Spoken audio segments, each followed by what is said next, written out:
Hello everyone and welcome to the Vortex, where lies and falsehoods are trapped and exposed. I'm Michael Voris. Earlier this month, a pretty impactful author died at 92 years old, but his death went largely unnoticed. His name was John Naisbitt, and in 1982 he published a book that changed the way business was conducted in many parts of the world. It was called Megatrends: 10 New Directions Transforming Our Lives.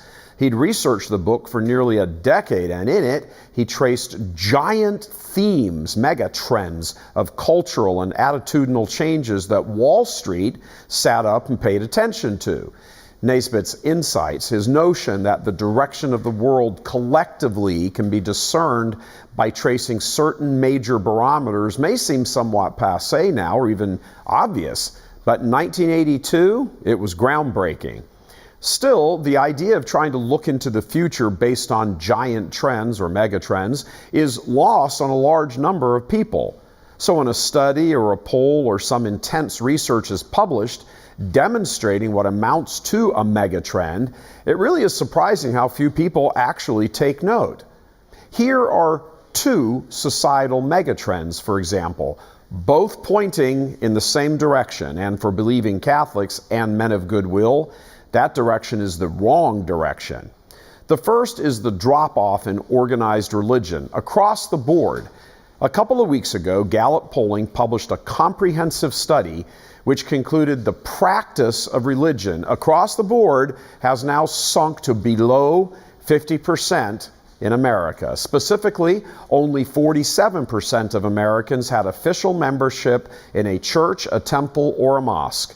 And to show the trend, specifically the mega trend, just 2 years earlier in 2018, membership stood at 50%. And that was down from 70% just 20 years earlier in 1999. In 1937, the first year the question was polled, 73% said they belonged to a church, a temple, or a mosque. And it stayed there, pretty much the same, for roughly 60 years until 1999, and it began to drop again to 70%. So for 62 years, about 3/4 of Americans claimed religious membership. Then over just 20 years, it plummeted to a minority of less than half. That is the very definition of a megatrend, a huge shift with enormous impact. The other megatrend we see at play comes to us as we dig down into the 2020 U.S. Census numbers. Laying aside the political power shift to a few GOP states, the main concern is the reduction in population growth. It's at its lowest since the Great Depression. Various analysts are pointing to two main causes: fewer births and diminishing legal immigration. Another interesting point that emerged is there are more Americans right now over 80 than there are under 2. That is the heart of the notion of a megatrend, a societal movement so pronounced and demonstrable that it becomes predictive. So as we look out across America, we see an aging country which is rejecting God more and more with each passing generation. That is one giant collective megatrend. So what does this mean now for Catholics? It means that the environment for exercising our faith, for evangelizing, is becoming more hostile. That's culturally speaking, but it also means the electorate, however divided, will be more and more sympathetic to anti-God, anti-religious legislation. It won't be like an overt attack against God as God in himself, but it will be legislation decidedly anti-religious, which means aimed at people who are believers. Obama infamously declared back in 2006, America is no longer just a Christian nation. He was actually correct, regardless of how many took it as an insult. It probably was also said as a type of insult, but whether he meant it or not, it was spot on, especially the last item that he included. He said, "Whatever we once were, we are no longer a Christian nation, at least not just.